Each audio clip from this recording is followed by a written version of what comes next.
Good morning all of you. आ जाइए, जुड़ जाइए हमारे यूट्यूब चैनल ब्राइट फ्यूचर से अपने उज्जवल भविष्य को बनाने के लिए। तो पिछली क्लास में दोस्तों हमने चर्चा की थी अपनी जेनेटिक्स में मोनो हाइब्रिड क्रॉस की, जिसमें हमने बात की थी एक लक्षण की वंशागति की।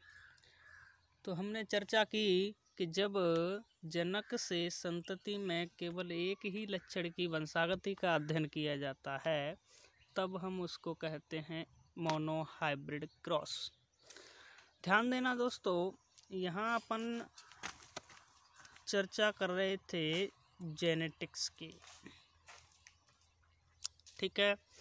तो जेनेटिक्स में हमने चर्चा की थी कि जनक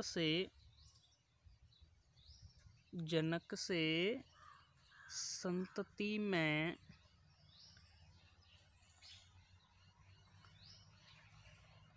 लक्षणों का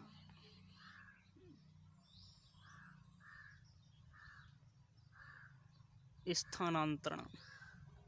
तो जनक से संतति में लक्षणों की जो वंशागति है दोस्तों, उसका अध्ययन हमने किया जेनेटिक्स में, जिसे हमने नाम दिया था हेरेडिटी, जिसको हमने नाम दिया था हेरेडिटी।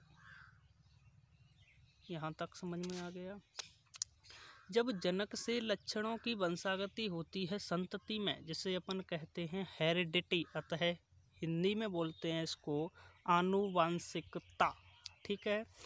तो जैसे ही लक्षणों की वंशागति होती है दोस्तों, लक्षणों की वंशागति होती है दोस्तों, तो इन लक्षणों की वंशागति के लिए उत्तरदायी होते हैं कौन? क्रोमोसोम्स, जिन्हें कहते हैं अपन गुणसूत्र। जिन्हें क्या कहते हैं? गुणसूत्र। इन गुणसूत्रों के द्वारा लक्षण जनक से संतति में गमन करते हैं। ऐसा कैसे होता है? ऐसा इसलिए होता है दोस्तों कि जब जनक जो पीढ़ी है, जनक पीढ़ी के क्रोमोसोम्स संतति में गमन करते हैं और उन जो जीन्स होती हैं, जो लक्षणों को प्रदर्शित करने वाला एक कारक होता है। जीन किसे कहते हैं?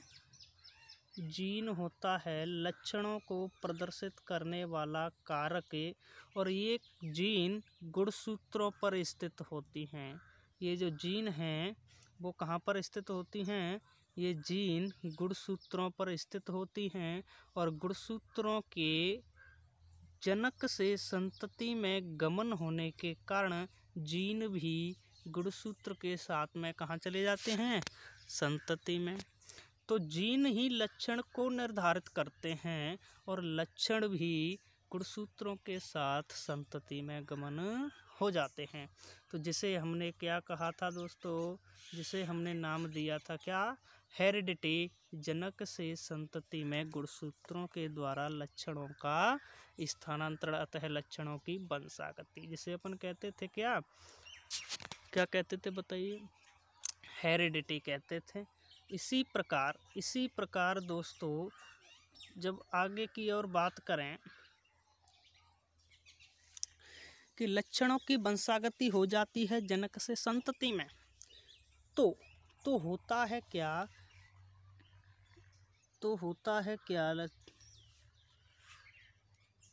जब जनक से संतति में लक्षण वंशागत होते हैं तो दोस्तों 50% लक्षण तो पिता के और 50% लक्षण ही माता के संतति में पहुंचते हैं, ठीक है। यहाँ तक की बात समझ में आ ही गई, ठीक है। और जब रिप्रोडक्शंस की क्रिया होती है तो रिप्रोडक्शन की क्रिया में कौन सी कोशिकाएं भाग लेती हैं? जननिक कोशिकाएं। कौन सी कोशिकाएं भाग लेती हैं दोस्तों? जननिक कोशिकाएं। अतः सेक्सुअल सेल्स ये कोश जनन में भाग लेती हैं, जिसे हम कहते हैं मेल जो सेक्सुअल सेल होती है उसे अपन कहते हैं स्पर्म, अतः शुक्राणु, और फीमेल जो होती है उसे अपन कहते हैं ओवम, अंडाणु। ठीक है ना। और इन जनन कोशिकाओं में होता है दोस्तों कौन सा विभाजन है? अर्धसूत्री विभाजन। अर्धसूत्री विभाजन जिसे कहते हैं मियोसिस। मियोसिस विभाजन होने के कारण, अतः मियोसिस डिवीजन होने के कारण, और मियोसिस डिवीजन में क्या होता है? एक महत्वपूर्ण प्रोसेस होती है इसके अंदर, जिसे अपन कहते हैं क्रॉसिंग ओवर।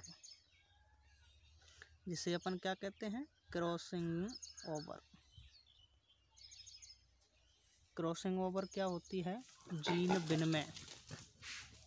जीन विनिमय। और इस जीन विनिमय घटना के कारण ही दोस्तों क्या हो जाता है?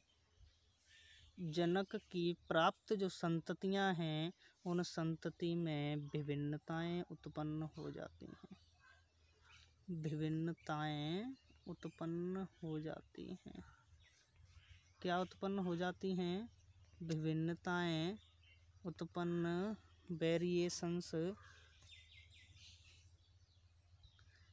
जिसे क्या कहते हैं? विभिन्नताएं कहते हैं दोस्तों। विभिन्नताएं उत्पन्न हो जाती हैं। तो यहाँ तक बात समझ में आ चुकी होगी कि जो जनन में भाग लेने वाली कोशिकाएं होती हैं जननिक कोशिका, और जननिक कोशिका में होता है अर्धसूत्री विभाजन, और जो दोस्तों कायक कोशिकाएं होती हैं उनमें होता है समसूत्री विभाजन, जिसे अपन कहते हैं माइटोटिक डिवीजन। ठीक है ना। माइटोसिस और ये मियोसिस डिवीजन जो कि होता है जननिक कोशिकाओं में, जिसके अंदर एक प्रोसेस होती है जिसे कहते हैं क्रॉसिंग ओवर, और उस क्रॉसिंग ओवर के कारण ही संतति में विभिन्नताएं उत्पन्न हो जाती हैं। तब हमने आनुवांशिकता की चर्चा की कि आनुवांशिकता क्या होती है? लक्षणों का जनक से संतति में वंशागत होना। ठीक है।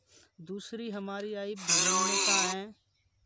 दूसरी कौन सी आई? विभिन्नताएं, जो कि लक्षणों की वंशागति के बाद में क्या होती हैं? संतति में उत्पन्न हो जाती हैं विभिन्नताएं।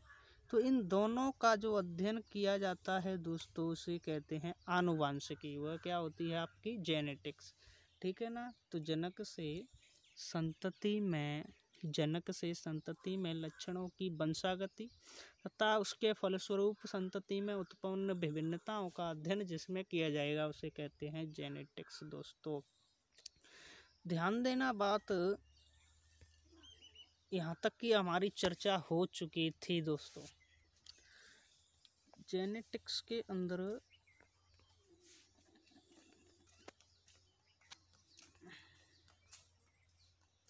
हमने लक्षणों की वंशागति पढ़ी, लक्षणों की वंशागति की बात की।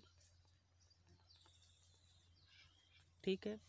अब हमने इन लक्षणों की वंशागति को लक्षणों की संख्या के आधार पर कैटेगराइज कर दिया दोस्तों। कैसे? देखिए, समझना बात को दोस्तों कि यदि केवल एक लक्षण की वंशागति का जब अध्ययन किया जाएगा, केवल एक लक्षण की वंशागति का जब अध्ययन किया जाएगा तब उसे अपन कहते हैं मोनोहाइब्रिड क्रॉस। अतः एक संकर संकरण, जिसकी चर्चा डिटेल में हम अपनी पिछली क्लास में कर चुके हैं। और एक लक्षण की वंशागति का अध्ययन मोनोहाइब्रिड क्रॉस हो गया। और इसी के अनुसार हम एक से अधिक लक्षणों की वंशागति का अध्ययन भी एक साथ कर सकते हैं। तो जब दोस्तों इसी प्रकार कैटेगराइज किया हमने किसको, देखिए यदि दो लक्षण ले लें, यदि दो लक्षणों की वंशागति का अध्ययन, यदि दो लक्षणों की वंशागति का अध्ययन एक साथ किया जाए, एक साथ किया जाए तो हम इसे कहेंगे दोस्तों क्या, डाई हाइब्रिड क्रॉस। इसे क्या कहेंगे, डाई हाइब्रिड क्रॉस। ठीक है दोस्तों। इसी प्रकार यदि हम तीन लक्षणों को लें, जब तीन लक्षणों को लेंगे, यदि तीन लक्षणों की वंशागति का अध्ययन एक साथ किया जाएगा तो इसे हम त्रिसंकर संकरण या ट्राई हाइब्रिड क्रॉस भी कह सकते हैं दोस्तों, त्रिसंकर संकरण। इसी प्रकार चार लक्षणों का भी अध्ययन एक साथ किया जा सकता है और हम बहुत या चार से अधिक लक्षणों का अध्ययन भी एक साथ कर सकते हैं, तो उसे हम बहुसंकर संकरण कह देंगे दोस्तों। तो हम उसे बहुसंकर संकरण कह देंगे, बहुसंकर संकरण कह देंगे। ठीक है ना दोस्तों। यहाँ तक कि हमारी जनरल बातें रहीं दोस्तों। अब स्टार्ट होती है हमारी आज की क्लास। इसमें कल की क्लास में हमने मोनो हाइब्रिड क्रॉस को डिटेल में पढ़ लिया था। डिटेल में क्या कर लिया था बताइए, पढ़ लिया था दोस्तों। तो आज की क्लास में हम चर्चा करेंगे डाई हाइब्रिड क्रॉस की। ठीक है दोस्तों। तो हमने अभी चर्चा की कि डाई हाइब्रिड क्रॉस होता है क्या दोस्तों। देखिए कि वह संकरण जिसमें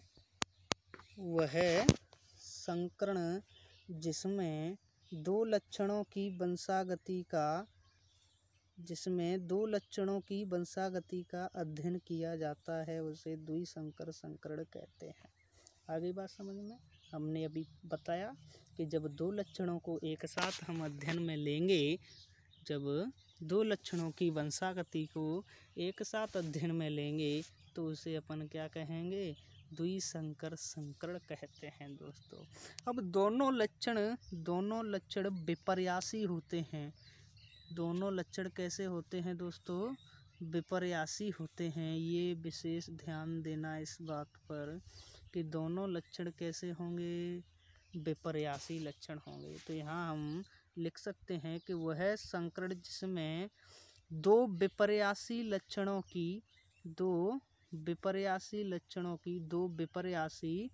लक्षणों की वंशागति का अध्ययन किया जाता है उसे द्विसंकर संकरण कहते हैं। अब देखिए दोस्तों, मेंडल ने जो दो लक्षण लिए थे अपने 7 लक्षणों में से, वो चूज किए थे बीज का आकार और बीज का रंग। बीज का आकार और बीज का रंग, इन दो कैरेक्टर्स को चूज किया मेंडल के द्वारा। ठीक है ना। अब देखिए जो बीज का आकार है वो एक तो गोल हो सकता है। कैसा हो सकता है, गोल। और इस गोल का जो विपर्यासी होगा वो होता है झुर्रीदार। गोल का क्या होगा, विपर्यासी होगा झुर्रीदार। इसी प्रकार बीज को लें तो बीज के रंग की बात करें तो बीज का रंग लिया पीला और पीले का विपर्यासी लिया कौन सा बताओ, हरा लिया दोस्तों। अब दोनों लक्षणों को कैसे लिया दोस्तों, एक साथ लिया। कैसे, देखिए बीज का रंग, बीज का आकार, पहला कौन सा लिया, बीज का आकार। अब बीज के आकार ये पहला लक्षण हो गया। और आकार कौन कौन से लिए इसने, एक तो गोल आकार और इसका जो विपर्यासी होगा वो होगा कौन सा बताइए, झुर्रीदार। ठीक है ना, एक तो ये कैरेक्टर ले लिया। और इसकी जीन बताएं कौन सी, राउंड मतलब गोल, तो आर से प्रदर्शित कर दिया। राउंड का मतलब किससे होता है, गोल से, तो इसको किससे प्रदर्शित कर दिया, कैपिटल आर से। और झुर्रीदार इसका विपर्यासी है दोस्तों, इसलिए इसे स्मॉल आर से क्या कर दिया, प्रदर्शित कर दिया। ये तो हमारा एक लक्षण हो गया, ये तो हमारा एक लक्षण हो गया दोस्तों। इसी प्रकार लिया दूसरा लक्षण, दूसरा लक्षण कौन सा लिया, बीज का रंग, बीज का रंग। अब बीज का रंग लिया, अब बीज का रंग दूसरा था जो कौन सा था, एक तो पीला, और इसका विपर्यासी लिया दोस्तों हरा, कौन सा, हरा। और येलो मान्य होता है पीला, जिसे प्रदर्शित कर दिया वाई फैक्टर से, जिसे जीन कहते हैं या एलिल कह सकते हैं दोस्तों। इसी प्रकार ये इसका अप्रभावी क्या है, युग्म विकल्पी है, ये इसका अप्रभावी एलिल है, इसे स्मॉल वाई से प्रदर्शित कर दिया था। विपर्यासी कैरेक्टर है इसीलिए इसको स्मॉल वाई से। अब देखिए ये दूसरा कैरेक्टर हो गया, और बीज का आकार था वो पहला कैरेक्टर था, ये बीज का रंग है ये दूसरा कैरेक्टर है। जब इन दोनों लक्षणों को एक साथ लिया जाए दोस्तों, जब दोनों लक्षणों को एक साथ लिया जाएगा तो इनके युग्म विकल्प भी एक साथ जब लिखेंगे तो कैसे लिखे जाएंगे, देखिए कैपिटल आर, ये तो हो गया क्या, बीज का आकार गोल, राउंड, ठीक है ना। और इसी में दूसरे लक्षण को जोड़ दिया कैपिटल वाई, ये क्या हो गया, बीज का रंग पीला। आगे बात समझो, तो दोनों लक्षण एक साथ ये ले लिए, ये इसके प्रभावी ले लिए, कौन से ले लिए, देखिए प्रभावी लक्षण जो होंगे वो ले लिए, ठीक है ना। इसी ये कौन से गए, गोल व, अब दो लक्षण हो गए ना बीज के, देखिए गोल व पीले बीज, गोल व पीले बीज, इनको कहेंगे ना बीज के दो लक्षण। इसी प्रकार जब इनके अप्रभावी लक्षणों को दोनों को अतः विपर्यासी लक्षण जो इनके थे उनको लिया गया तो वो कौन से होंगे, देखिए स्मॉल आर, स्मॉल वाई, इन अप्रभावी एलिल्स को एक साथ लिया गया। अब ये किसको प्रदर्शित करेंगे, झुर्रीदार व हरे बीज, झुर्रीदार व हरे बीज, झुर्रीदार व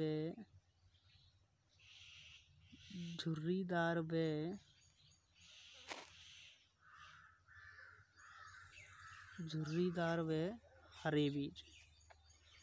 आगे बात समझ में, तो दोनों लक्षणों को एक साथ लिया। अब इन दोनों लक्षणों के जो जीन्स हैं, एलिल्स हैं, इनको एक साथ लिया। अब इन दोनों के मध्य में क्या किया, क्रॉस कराया गया, जिसे अपन कहेंगे दोस्तों क्या, द्विसंकर संकरण। तो अब आ जाइए, देखिए स्क्रीन पर आपको सब दिख रहा होगा, स्क्रीन दिख रही है ना सबको, ठीक है, देखिए सबको दिख रही होगी। पेरेंट्स अतः जनक, जनकों में गोल व पीले बीज जिनके जीन्स हैं कैपिटल आर, कैपिटल वाई, ठीक है। इसी प्रकार दूसरी ओर जो जनक हैं वो हैं अप्रभावी जनक, ये हैं स्मॉल आर, स्मॉल वाई, जिसमें है झुर्रीदार हरे बीज, और ये हैं गोल व पीले बीज। ये कौन से हैं, गोल व पीले बीज हैं दोस्तों। यहाँ तक समझ में आ गया सबको, देखिए आगे। अब इनके बनाए गए गैमेट्स, इनके क्या बनाए जाएंगे, गैमेट्स बनेंगे। इनके गैमेट्स बनेंगे कैपिटल आर, कैपिटल वाई, क्योंकि दोनों जीन समान हैं, कैपिटल हैं, तो कैपिटल आर और कैपिटल वाई।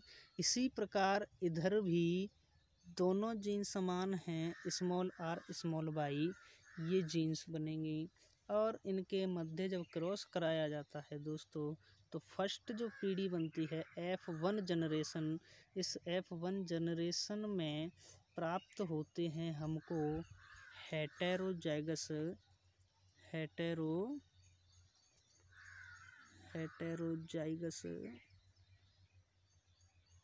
हेटेरोजाइगस का मतलब विषम युग्मजी संतति प्राप्त होती है। ठीक है ना, ये हेटेरोजाइगस प्राप्त हुआ जिसे हम संकर संतति कहेंगे। कौन सी संतति? संकर संतति प्राप्त हुई F1 पीढ़ी में, जिसके अंदर आपको दिख रहा होगा कि सभी बीज गोल व पीले प्राप्त होते हैं। सभी बीज गोल व पीले प्राप्त होते हैं। कोई भी बीज न तो झुर्रीदार होगा ना ही हरा होगा। क्यों नहीं होगा, इसकी चर्चा हम पहले से करते चले आ रहे हैं दोस्तों, कि जो प्रभावी जीन होता है वो अप्रभावी जीन के प्रभाव को व्यक्त नहीं होने देता। अतः केवल और केवल प्रभावी जीन का ही प्रभाव व्यक्त होता है। इसीलिए इस F1 पीढ़ी के अंदर आपको दिख रहा होगा कि कैपिटल आर और कैपिटल वाई जो कि दो लक्षणों को व्यक्त कर रहे हैं, दोनों प्रभावी जीन हैं और इन्हीं जीनों का लक्षण व्यक्त होगा। इसीलिए F1 पीढ़ी में प्राप्त सभी बीज गोल व पीले प्राप्त होंगे, न कि कोई झुर्रीदार और ना ही कोई हरा। यहाँ तक की बात समझ में आ गई सर? यहाँ तक की बात समझ में आ गई क्या? अब बढ़ते हैं आगे दोस्तों, अब बढ़ते हैं आगे। तो देखिए आगे, अब F1 पीढ़ी में प्राप्त जो संतति है उसका कराते हैं स्वपरागण। क्या कराएंगे?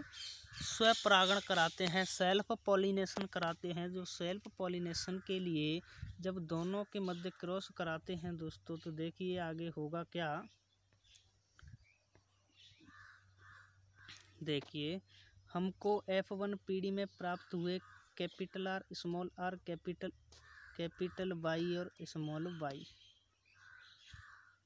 इधर भी प्राप्त कैपिटल आर कैपिटल वाई और स्मॉल वाई, यही तो प्राप्त हुए, ये प्राप्त हुआ दोस्तों। अब देखिए हमने इसी F1 पीढ़ी की, ये भी F1 पीढ़ी ही तो है, ये F1 पीढ़ी में ही क्या करा दिया, स्वपरागण कराएंगे। अब दोनों में, इन्हीं में स्वपरागण कराएंगे। तो जब इसके अंदर स्वपरागण कराया जाता है दोस्तों, तो क्या होता है, इनके पहले बनेंगे गैमेट्स। ठीक है, तो एक किसी के भी गैमेट्स बना लीजिए, चाहे इसके बना लीजिए चाहे इसके बना लीजिए, दोनों ही जीन हेटेरोजाइगस हैं, अतः दोनों ही समान हैं। दोनों के गैमेट्स भी कैसे ही प्राप्त होंगे, दोनों के गैमेट्स भी समान ही बनेंगे। ठीक है, तो देखिए दोनों के जो गैमेट्स बनेंगे कौन से बनते हैं। दोनों लक्षणों के अब गैमेट्स अपन बनाएंगे। देखिए ये कैपिटल आर स्मॉल आर ये एक लक्षण को व्यक्त करता है, और कैपिटल वाई स्मॉल वाई ये एक लक्षण को व्यक्त करती है। समझ रहे हैं ना बात को? इसके गैमेट्स बना रहे हैं ये। ठीक है, ध्यान देना।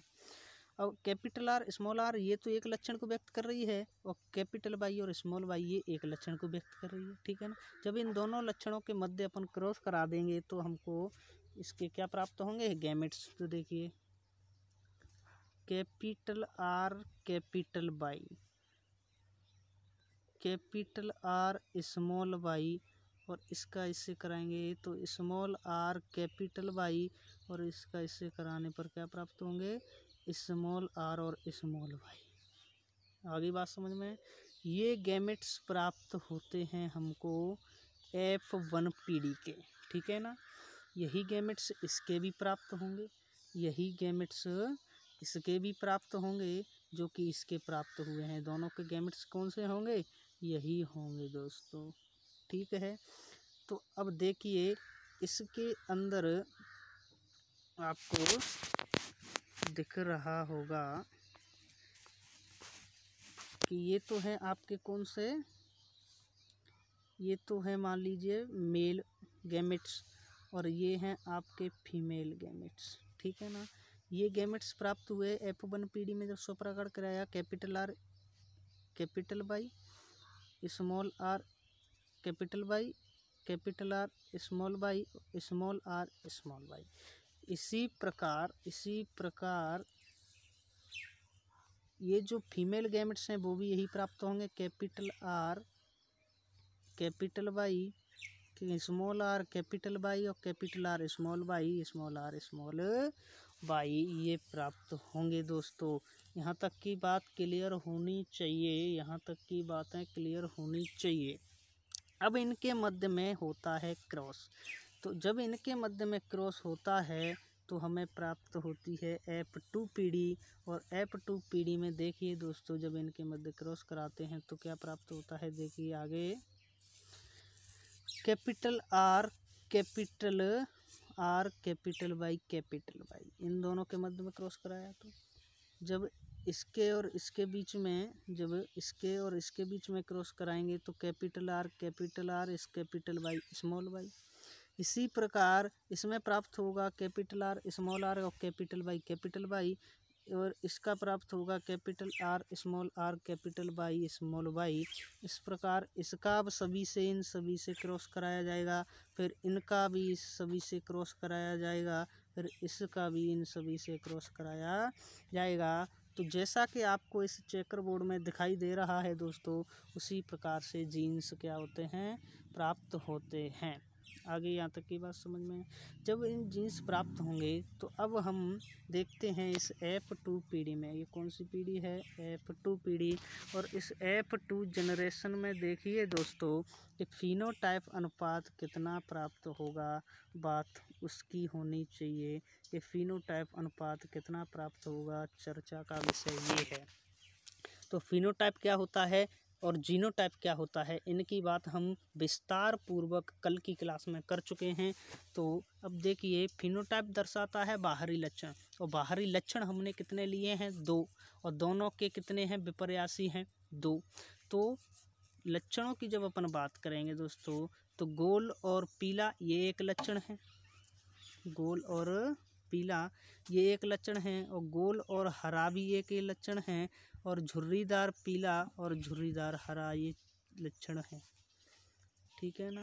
अब देखिए कितने कितने ये लक्षण प्राप्त हुए हैं, गोल और पीले कितने हैं, देखिए दोस्तों गोल और पीले कितने हैं। तो पहले इनको देखें तो देखिए इसकी चर्चा करें, ये भी कौन सा है, गोल पीला, कैपिटल वाई है और कैपिटल आर है, किसको व्यक्त करेंगे, गोल को और पीले को। इसी प्रकार इसमें भी कैपिटल आर है और कैपिटल वाई है, तो ये गोल और पीले को व्यक्त करेंगे, क्योंकि स्मॉल वाई जो इसमें है वो अब अप्रभावी जीन है, उसका तो प्रभाव व्यक्त होगा नहीं, केवल प्रभावी लक्षण ही व्यक्त होगा। तो ये भी क्या है, गोल और पीले हैं, ये भी गोल और पीले हैं, ये भी गोल और पीले हैं, ये भी गोल और पीले हैं। इसी प्रकार ये भी गोल और पीले हैं, ये भी गोल और पीले हैं, लेकिन ये गोल और पीला नहीं है दोस्तों, ये गोल और पीले हैं, ये भी गोल और पीले हैं, ये नहीं है, ये नहीं है, ये गोल और पीले हैं, ये नहीं है, ये नहीं है, और ये भी नहीं है, ठीक है सर। तो देखिए 1 1 2 3 4 5 6 7 8 9 टोटल दोस्तों 9 गोल और पीले लक्षण व्यक्त होते हैं दोस्तों। टोटल कितने लक्षण व्यक्त हुए हैं, गोल और पीले 9 लक्षण प्राप्त हुए हैं। इसी प्रकार जब गोल और हरे देखेंगे तो गोल और हरे कितने प्राप्त होते हैं, 3 प्राप्त होते हैं। कौन कौन से प्राप्त होते हैं, देखिए एक ये रहा गोल और हरा, एक ये रहा, और दूसरा कहाँ है गोल और हरा दोस्तों, एक ये रहा गोल और हरा, और देखिए और कहाँ है दोस्तों गोल और हरे, एक ये रहा गोल और हरा। टोटल कितने हो गए दोस्तों, 3 हो गए दोस्तों। इसी प्रकार झुर्रीदार और पीले की बात करें तो देखिए झुर्रीदार और पीले को व्यक्त करने वाला एक ये जीन है और एक ये जीन है, और एक ये जीन है, तो 3 हो गए ये वाले, और केवल एक है ये वाला जो कि झुर्रीदार और हरे को प्रदर्शित करता है। इसीलिए दोस्तों फिनोटाइप जो अनुपात होगा दोस्तों वो होता है 9:3:3:1। तो ध्यान देना इस बात पर, और ध्यान में रखनी है ये आपको बातें कि जो द्विसंकर क्रॉस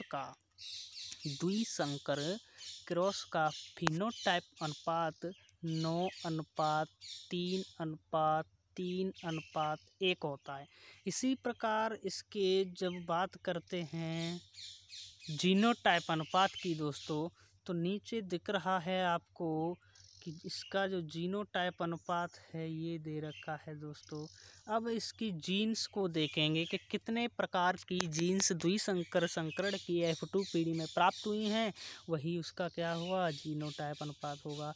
तो देखिए दोस्तों, कैपिटल आर और कैपिटल वाई ये वाली केवल एक जीन प्राप्त होती है, एक लिख ली। ये वाली कितनी है देखिए, कैपिटल आर कैपिटल वाई और स्मॉल वाई वाली देखिए पहले कितनी है। एक तो ये है, फिर आगे जाके देखेंगे एक ये रही दोस्तों, एक ये रही, 2 हो गई, तो अनुपात 2। इसी प्रकार फिर और अनुपात देखेंगे तो ये वाली देखिए कितनी है दोस्तों, ये वाली कैपिटल आर कैपिटल वाई ये कितनी है देखिए दोस्तों, ये भी 2 हैं दोस्तों। एक ये रही देखिए ध्यान से, एक ये रही दोस्तों, तो ये भी 1:2:2 ठीक है। अब पुनः अनुपात, अब देखिए ये वाली कैपिटल आर कैपिटल वाई ये 4 हैं दोस्तों। एक ये रही देखिए, एक ये रही देखिए, और एक ये रही। इसी प्रकार अपन कह सकते हैं यहाँ पर ये कितनी जीन होंगी, 4 होंगी दोस्तों। यहाँ पर ये कितनी जीन होंगी, 4 होंगी दोस्तों, अनुपात 4। इसी प्रकार इसके बाद में अब कौन सी जीन आती है, अब कौन सी अच्छी ये बची, अब बची कौन सी दोस्तों, उसको देखें। अब बची ये वाली देखिए, कैपिटल आर स्मॉल वाई वाली। अब ये कितनी है देखिए, एक तो ये रही,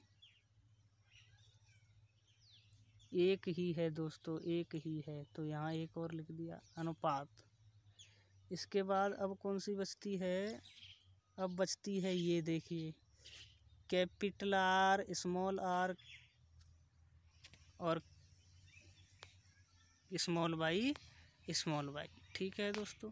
अब ये कितनी है देखिए, एक तो ये है और एक ये रही सर, एक ये रही, एक ये रही, ये 2 हैं दोस्तों, तो इस प्रकार 2 लिख दिया। इसके बाद पुनः अब बची कौन सी, इसके बाद ये वाली देखिए, ये वाली स्मॉल आर कैपिटल वाई ये कितनी है दोस्तों, केवल और केवल एक ही है दोस्तों, केवल और केवल कितनी है, एक ही है, तो यहाँ नीचे एक और लिखते हैं। इसके बाद अनुपात अब आती है कौन सी, ये वाली देखिए, स्मॉल आर कैपिटल वाई और स्मॉल वाई, एक ये भी रही, ये 2 हैं दोस्तों, यहाँ 2 लिख दिया। पुनः अनुपात अब बची कौन सी, केवल एक ये लास्ट वाली स्मॉल आर स्मॉल वाई ये हो गया ये। तो हमें फिनोटाइप तो अनुपात होता है प्राप्त 9:3:3:1 और जीनोटाइप अनुपात प्राप्त होता है 1:2:2:4 1:2:1 दोस्तों, ठीक है। इसे अपन शॉर्ट में कह सकते हैं 12:24:12:1 ध्यान रखने के लिए इस प्रकार अपन इसको ये दे रखे हैं दोस्तों, जीनोटाइप अनुपात और फिनोटाइप अनुपात, ठीक है ना सर, यहाँ से आप देख सकते हैं।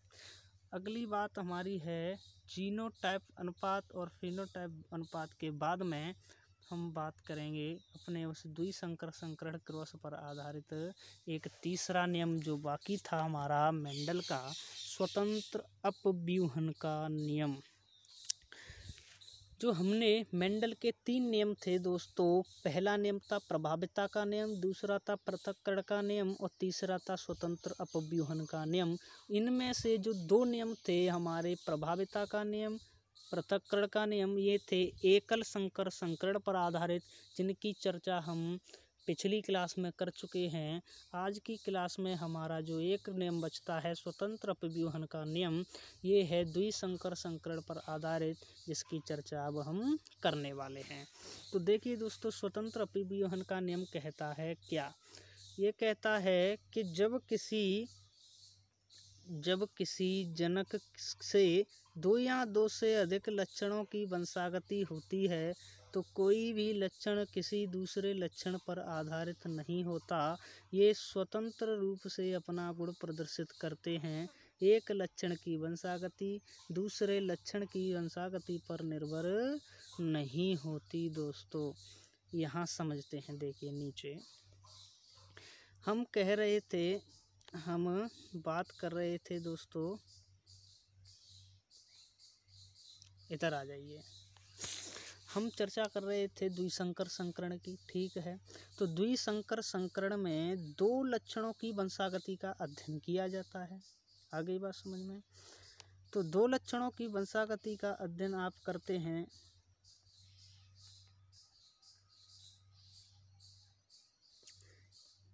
दो लक्षणों की वंशागति का अध्ययन आप करते हैं। तो हमने कहा कि जब F1 पीढ़ी में प्राप्त संतति है, F1 पीढ़ी में प्राप्त कौन सी थी? Capital R small r capital Y small y। तो जब इसका स्वपरागण कराया जाता है दोस्तों, तो जब हम 2 या 2 से अधिक या इस 2 लक्षणों की वंशागति का अध्ययन कर रहे हैं, तो ये वाला लक्षण जो है ये इस लक्षण पर कोई प्रभाव नहीं डालेगा, और ना ही हमारा ये वाला लक्षण इस लक्षण पर कोई प्रभाव डालेगा। जैसे कहें तो 2 लक्षण कौन से थे?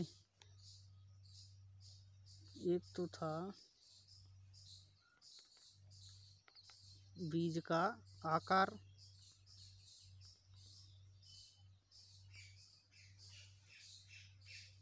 और दूसरा था रंग।